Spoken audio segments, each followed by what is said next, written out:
지 아니하였더라. 아멘. 말에는 창조의 능력이 있습니다. 여러분들에게 인사하겠습니다. 오늘은 좋은 날입니다. 예수님이 나와 함께 계십니다. 좋은 일이 생길 것입니다. 아멘. 아멘. 오늘 오전에는 노아의 방주에서 내보낸 비둘기 까마귀의 두 차이에 대해서 말씀을 상고해 보겠습니다.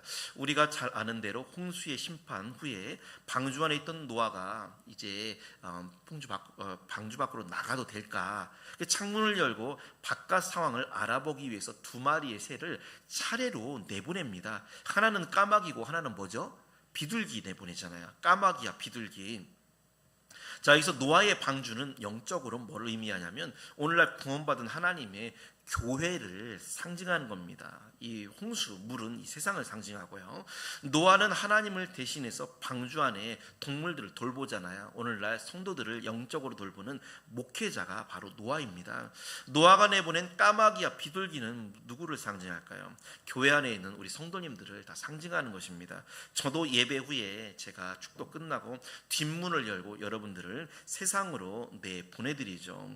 문제는 까마귀나 비둘기가 방주 안에 있을 때는 이 두 새의 본성이 어떤지를 잘 몰라요. 그런데 세상 밖으로 내보내니까 까마귀와 비둘기가 영적으로 볼 때 완전히 상반된 본성을 보여줍니다.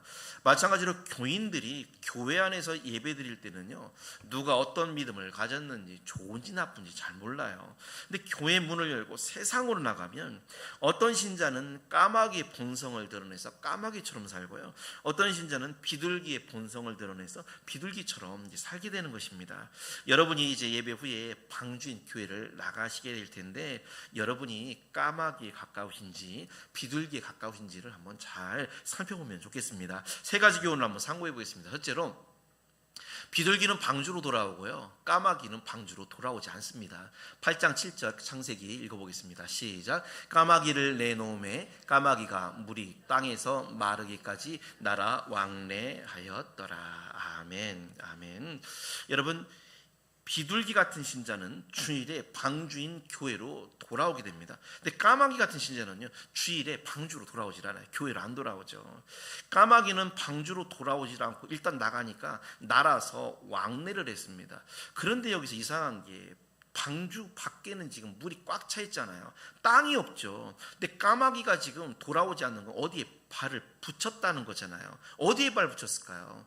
분명히 물에 떠다니는 죽은 사람 시체와 동물의 사체 위에 앉아 있었을 것입니다. 자, 물론 이제 까마귀는 상징입니다. 하나님이 만드신 모든 것은 다 선하고, 그래서 디모데전서 4장 4절에 말씀하잖아요. 그러니까 영적인 교훈을 위해 까마귀를 만드신 거죠. 까마귀를 무조건 나쁘다고 해서는 안 되죠. 자, 그런데 영적으로 볼 때 이 까마귀는요, 용모가 일단 어둡습니다. 자, 교회 안에 있어도 빛 대신 하나님을 제대로 영접하지 않고 믿지 않으면 그 사람의 영혼도 어둡게 돼요. 로마서 13장 12절에 보면 그러므로 우리가 어둠의 일은 벗고 빛의 갑옷을 입자 그랬습니다. 여러분이 지금 빛의 옷을 입으시기를 바랍니다. 까마귀는 실제로 어둠의 일을 하게 되죠. 까마귀가 방주인 교회를 나가자마자 한 일이 뭐냐면 세상의 썩은 고기 이걸 취해가지고 하나님의 은혜를 잊고 교회로 돌아오지 않는 그 신자를 상징합니다. 까마귀는요, 방주인 교회로 안 돌아가면 이게 큰일 나는 걸 몰라요. 돈 버는 거, 세상 일이 더 재밌는 겁니다. 그리고 방주에서 노아에게 얻어먹었던 음식보다 세상이 죽어서 썩어있는 그 고기가 더 맛있게 느껴지는 거죠. 마찬가지로 까마귀 같은 신자는 교회에서 주는 하나님의 말씀보다 세상에 먹는 세상의 재미, 세상의 그런 놀거리, 이게 더 재밌고 맛있다고 얘기를 하죠. 그런데 여러분 보세요. 까마귀가 방주 안에 있던 기간이 정확하게 언제였냐면 382일 동안 있었습니다. 382일. 그러니까 1년 정도 따지면 1년하고 2주 정도 그 안에 있었는데요. 그 안에서 그럼 얘가 어떻게 살았어요? 까마귀가. 노아가 다 그 배설물이든 뭐든 먹여주고 뭐 어떻게 보면 돌봐준 거죠. 보살펴준 거죠. 그러면 까마귀는 노아에게 은혜를 입은 거잖아요. 그런데도 방주를 나가자마자 노아가 방주를 내보낸 건 밖의 상황을 알아보려고 한 건데 나가자마자 썩은 고기 맛에 취해서 노아가 보살펴준 은혜는 다 잊어버리고 방주로 돌아올 생각을 안 하고 있다는 겁니다. 마찬가지로 오늘날 하나님께서 당신의 아들이신 예수 그리스도를 우리를 위해 죽게 하셨어요. 그 구원의 은혜가 얼마나 큽니까? 그런데도 우리가 교회의 문을 딱 나간 방주를 나가게 되면 하나님의 은혜를 잊어버리고 돌아올 생각을 하지 않는 까마귀 같은 신자가 되어서는 안 된다라는 것입니다. 오늘 본문의 까마귀는 물이 가득한 세상을 이리저리 왕래했다고 그랬습니다. 까마귀 같은 신자는요, 바다 같은 세상에 나가면 이리저리 헤매게 돼요. 주일이 돼도 하나님을 잊고 방주인 교회에서 먹었던 생명의 양식도 잊어버리고 교회 생각을 하지를 않는 것입니다. 반대로 비둘기는 어떻게 되나요? 우리 9절 중반 말씀 한번 읽어보겠습니다. 시작. 온 지면에 물이 있으므로 비둘기가 발붙일 곳을 찾지 못하고 방주로 돌아와 그에게로 오는지라. 아멘. 아까 분명히 까마귀는 발붙일 곳이 있었는데 비둘기는 발붙일 곳이 없대요. 여러분 왜 그랬을까요? 아무리 세상에 썩은 고기 사체가 떠다녀도 그것에 발을 붙여서는 안 되는 것을 비둘기가 알았기 때문에 그런 겁니다. 이게 바로 참 신자의 모습이에요. 우리의 모습이 되어야 되는 거죠. 여러분, 우리에게 주일이 어떤 날입니까? 우리가 비둘기처럼 세상에 주중에 이곳저곳을 많이 가보고 많은 사람을 만나보지만 결국에는 내 영혼이 발붙일 곳은 여기가 아니다. 이걸 깨닫고요, 다시 하나님이 계신 방주로 돌아오는 날이 바로 주일입니다. 오늘 방주로 여러분 오셨잖아요. 방주로 돌아온 비둘기가 여러분임을 믿으시기를 축원합니다. 방주인 교회로 돌아오지 못하시는 분들은 죄송하지만 까마귀입니다. 까마귀. 여러분, 비둘기가 자기가 돌아갈 곳을 정확히 아는 새래요. 하나님이 비둘기, 새들이 굉장히 많잖아요. 그런데 비둘기에게는 이 방향, 귀소 본능에 아주 굉장한 그런 능력을 줬다고 그래요. 대전에 살고 있는 비둘기를 수백 킬로 떨어진 함경북도에 풀어주면 이 비둘기가 신기하게 풀어준 그 대전 그 장소로 정확하게 돌아온다고 합니다. 여러분, 마찬가지로 우리는 비둘기처럼 내가 돌아가야 될 곳을 정확히 아셔야 돼요. 자, 예를 들어서 우리가 하루 중에 일을 마치면 어디로 돌아가야 됩니까? 술집이나 어디 여관으로 가지 않죠. 집으로 돌아가죠. 하루 중에 일 마치면 집, 일주일에 세상 일을 마치면 우리의 영혼의 집인 주일에 교회로 돌아가야 될 줄 알고요, 일평생을 주님을 믿다 살다가 죽게 되면 이제는 영원한 처소인 천국으로 돌아갈 줄을 알아야 된다는 겁니다. 자, 하루 중에 끝나면 집으로, 일주일에 끝나면 교회로, 일평생이 끝나면 천국으로, 이 돌아가는 길을 알아야 돼요.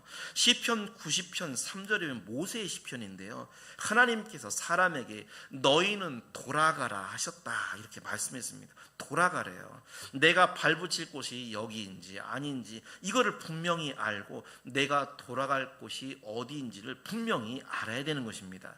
옛날에 이중표 목사님이 이 목사님이 목회를 다 오래 하면서 보니까 사람에게 가장 큰 죄가 무엇일까? 그게 하나님 앞에 돌아오지 않는 것, 이게 가장 큰 죄다 이렇게 깨달으셨대요. 우리 성도님들, 방주를 나간 까마귀는 세상에 발붙이고 방주로 돌아오지 않았죠. 근데 비둘기는 방주로 나갔지만 세상에 발을 붙이지 않고 다시 방주로 돌아옵니다. 우리가 세상에 속해 살지라도 우리가 돌아갈 곳, 하루에 마치면 집이고 일주일을 마치면 교회로, 그리고 일평생을 마치면 하나님이 계신 천국으로 돌아가는 비둘기 같은 여러분이 되시기를 주님의 이름으로 축원합니다. 두 번째, 까마귀는요, 입에 썩은 고기를 물고 비둘기는 입에 감람나무 잎사귀를 물게 됩니다. 창세기 8장 11절 중반까지만 읽어보겠습니다. 시작. 저녁 때에 비둘기가 그에게로 돌아왔는데 그 입에 감람나무 새 잎사귀가 있는지라. 아멘. 사람이 입에 무엇을 머금고 있느냐에 따라서 입에서 나오는 말이 달라지게 됩니다. 까마귀가, 이것도 물론 영적인 거지만 물 위에 둥둥 떠다니는 썩은 시체, 동물의 사체, 여러분 썩은 시체나 동물의 사체 썩어 있을 때 냄새가 얼마나 지독해요. 그거를 먹었잖아요. 입에 가득 물었겠죠. 까마귀의 입에 이 소리는 썩어질 세상의 소리, 썩은 소리가 굉장히 가득했을 겁니다. 보통 새들의 입에서 나오는 소리를 우리가 한국 같은 경우에 지저귀다, 노래한다 이렇게 표현을 하는데요. 까마귀가 노래한다라고 하지 않고 까마귀는 운다 이렇게 표현을 합니다. 새들이 지저귀다, 새들이 노래한다 하는데 까마귀가 우네 이렇게 얘기를 한다라는 거예요. 왜냐하면 이 까마귀는 명관, 우리는 이제 성대를 통해서 울려서 나는데 이 새들은 명관이라는 관을 통해서 울음 명자입니다. 이게 관관자, 대롱관자고요. 그래서 소리를 내는 이 목의 관이 까마귀가 다른 새들보다 발달이 못하게 하나님이 창조를 하셨대요. 그래서 다른 새들은 얼마나 예뻐요. 참새만 해도 예쁘잖아요. 그런데 까마귀는 그 소리를 들으면 슬프고 암울한 소리를 내게 됩니다. 그래서 까마귀의 침울한 울음소리는 예로부터 인간 사회에 그 소리를 들으면 불행을 준다. 까마귀 이런 소리로 상징이 되어 왔죠. 까마귀가 울면 사람이 죽고 초상이 난다 이런 말도 있습니다. 마찬가지로 입을 열면 그 사람의 심령을 상하게 하고 상처를 줘서 그 영혼을 아프게 하고 영혼을 죽게 하는 그런 입술이 있을 수가 있어요.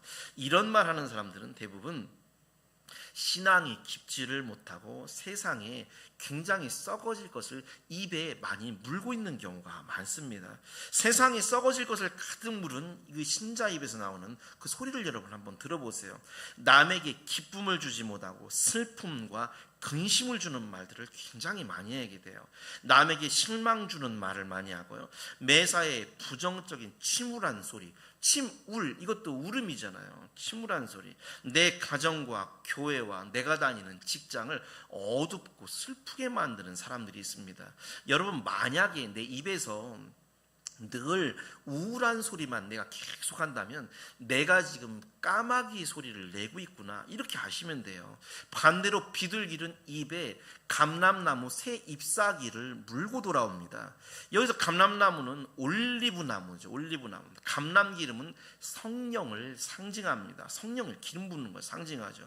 비둘기가 물고 오니 감람나무 잎사귀를 다 그 입에서 그 잎사귀를 봤을 때 노아가 얼마나 기뻤겠어요. 굉장히 기뻤겠죠.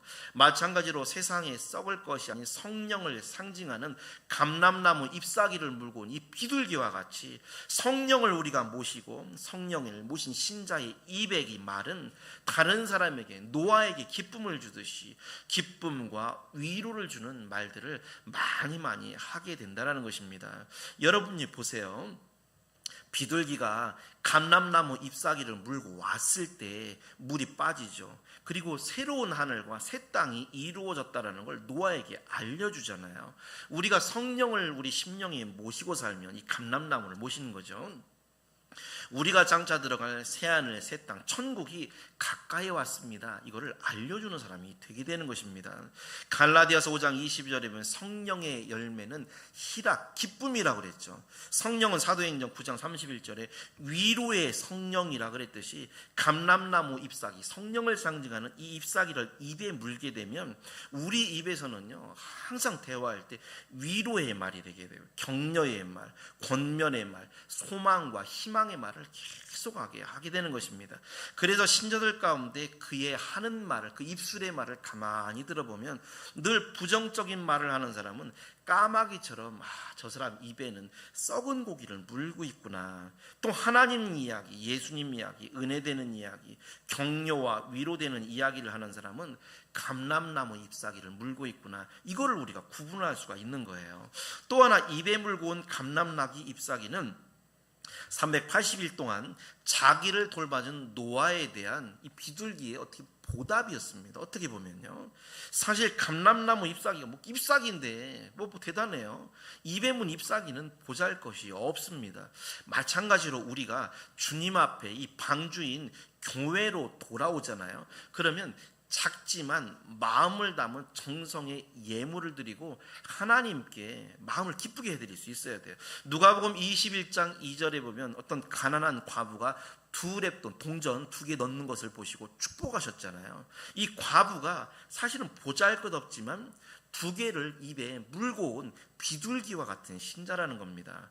우리 성도님들, 하나님은 그 까마귀, 그 까마귀는 입에 썩은 고기를 물게 하시고 비둘기는 성령을 상징하는 하나님께서 잎사귀를 물게 하셨잖아요. 오늘 성경에 보면 우리 성도님들의 입술에도 이 입에도 항상 성령의 말하게 하심을 따라 여러분의 말이 항상 위로의 말, 기쁨의 말, 격려의 말을 물고 오는 비둘기의 신자가 꼭 되시기를 주님의 이름으로 축원드립니다. 세 번째 마지막으로 까마귀는 멸망의 도시 바벨론에 함께 있고요, 비둘기는 구원의 주님과 영원토록 함께 있게 됩니다. 레위기 11장 13절 15절 연달아서 읽어보겠습니다. 시작. 새 중에 너희가 가증히 여길 것은 이것이라 까마귀 종류와. 아멘. 가증히 여길 이 새가 있는데 까마귀 종류래요. 까마귀. 자, 하나님 보시기에 방주로 돌아오지 않고 썩은 고기 취해가지고 노아를 잊어버린 이 까마귀는 가증한 새입니다. 여기서 가증하다라는 말이 있는데, 가증이라는 말은 몹시 괘씸하고 미운 것을 가증하다고 합니다. 예를 들어서 내가 어떤 걸 굉장히 애지중지 키워주고 막 수고를 했어요. 근데 몰라봐요. 이런 걸 가증하다라는 거예요. 괘씸하다, 밉다, 이걸 가증하다라고 얘기합니다. 근데 이 가증한 까마귀가, 그럼 가증한 까마귀가 어디에 나오냐면, 가증한 까마귀가 우리 다같이 요한계시록 18장 2절 말씀 한번 읽어보겠습니다. 시작. 힘찬 음성으로 외쳐 이르되 무너졌도다 무너졌도다 큰 성 바벨론이여, 귀신의 처소와 각종 더러운 영이 모이는 곳과 각종 더럽고 가증한 새들이 모이는 곳이 되었도다. 아멘.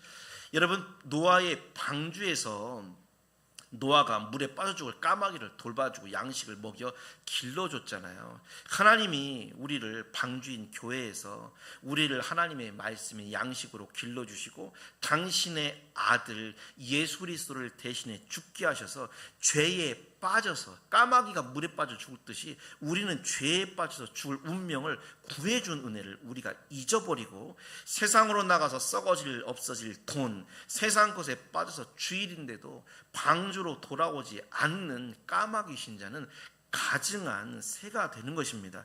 그리고 이 가증한 새인 까마귀의 결국이 어디가 되냐면, 마귀, 귀신, 더러운 영, 그리고 더러운 새들, 가증한 새들이 모여있는 바벨론. 바벨론은 지옥을 상징하는 곳인데요, 지옥에 가게 된다는 거예요. 그래서 신자는 절대 하나님의 은혜를 잊어버리고 정말 주일이라도 방주에 돌아오지 않는 까마귀 같은 신자가 절대 되어서는 안 된다라는 것입니다. 반대로 비둘기는 어디에 있을까요? 까마귀는 지금 바벨론에 있죠. 가증한 새가 돼서. 비둘기는 어디에 있냐면, 신기하게도 비둘기는 성경에 보면 하나님 말씀이 너무 놀라워요. 그래서 비둘기는 항상 예수님과 함께 있습니다. 먼저는 누가복음 2장 24절에 보면 예수님이 아기 때 율법에 따라 정결의식을 할 때 처음 사용된 새가 비둘기였어요. 비둘기. 예수님 아기 때 시작 때부터 이미 비둘기가 함께합니다. 예수님이 공생애를 시작하는데 마태복음 3장 16절에 보면 성령이 비둘기의 모습으로 예수님께 내려오십니다. 다른 새 모양으로 내려올 수도 있잖아요, 더 멋있는 새로. 그런데 하나님이 비둘기의 모양으로 성령이 예수님에게 내려오세요. 이 비둘기는 계속해서 예수님과 함께 있는데요, 비둘기 같은 우리가 신자가 되면 우리도 천국에 예수님과 함께 있는 줄을 믿습니다. 요한복음 14장 3절에 그래서 나 있는 곳에 너희도, 여기서 너희는 비둘기 신자를 말하는 거예요. 너희도 있게 하리라. 비둘기는 항상 예수님의 공생, 예수님의 인생의 일생에 항상 함께 했듯이 비둘기와 같은 믿음을 가진 신자는 천국에서 우리 예수님과 함께 있게 됩니다. 이게 증거가 어디 나오냐면요, 구약에 아가서가 있어요. 아가서. 여러분, 아가서 읽기 힘들잖아요. 그런데 하나님이 왜 이 구약의 아가서를 정경에 집어넣으셨냐면, 솔로몬과 술람 여인의 사랑을 노래한 성경 말씀인데 예수님과 신부인 우리를 상징합니다. 여기서 술람 여인은 우리잖아요. 그런데 여기서 보면 예수님을 상징하는 이 솔로몬이 성도 여러분을 상징하는 술람 여인을 호칭할 때, 부를 때 그냥 이름을 부르지 않고 뭐라고 하냐면 나의 비둘기야, 나의 비둘기라고 불러요. 우리 다 같이 아가서 2장 14절 말씀을 읽어보겠습니다. 시작. 바위 틈 낭떠러지 은밀한 곳에 있는 나의 비둘기야, 내가 내 얼굴을 보게 하라. 내 소리를 듣게 하라. 내 소리는 부드럽고 내 얼굴은 아름답구나. 아멘. 아멘. 여러분, 이 비둘기를 표현해 가지고요, 그 신부될 술람 여인을 비둘기라고 호칭을 한다는 겁니다. 우리 다음 화면 한번 보겠습니다.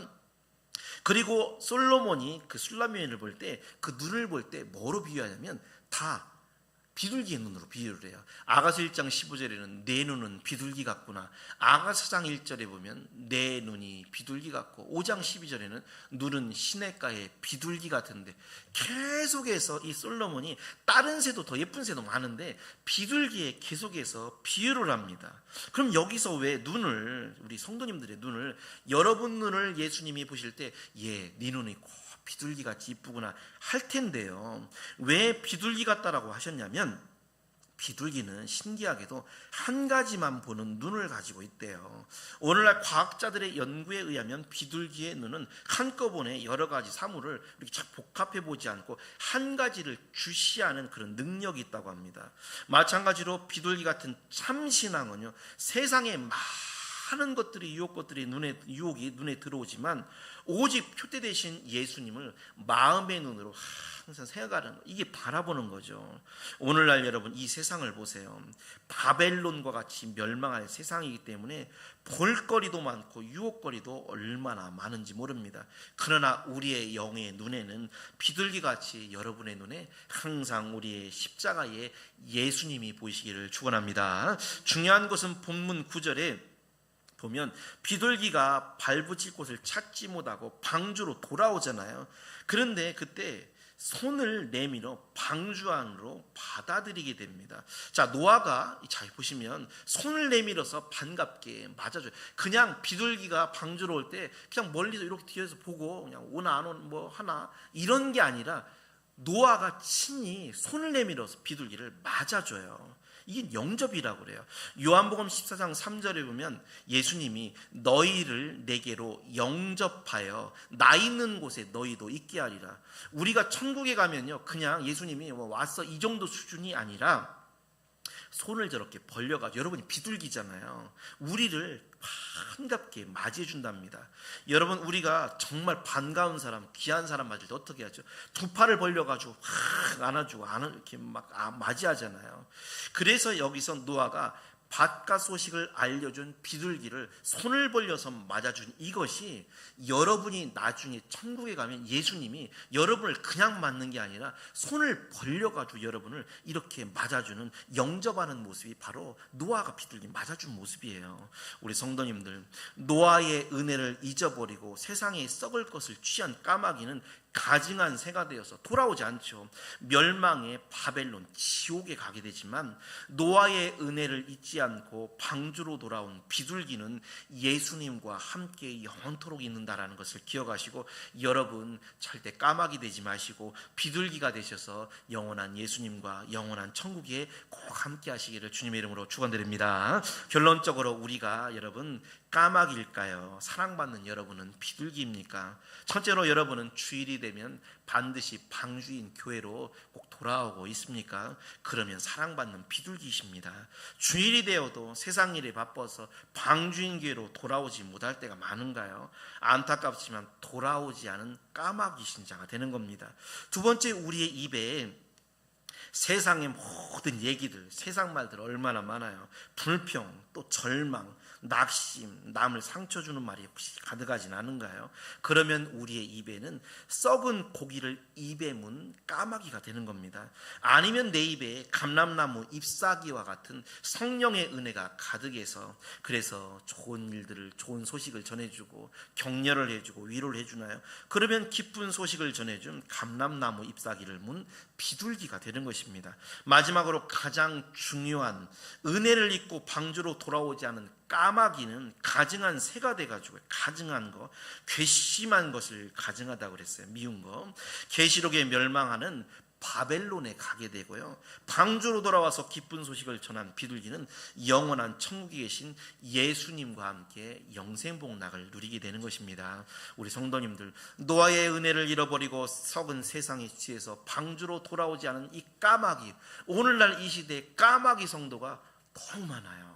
그러나 우리는 오직 세상에 발을 붙이지 마시고 방주로 돌아와서 노아에게 기쁜 소식을 전했던 이 비둘기와 같이 주일이 되면 교회로 돌아와 하나님의 기쁨에 예배를 드리는 그런 신앙의 순결한 비둘기가 되셔서 영원한 천국의 영생복락을 꼭 이루게 되시기를 주님의 이름으로 축원드립니다.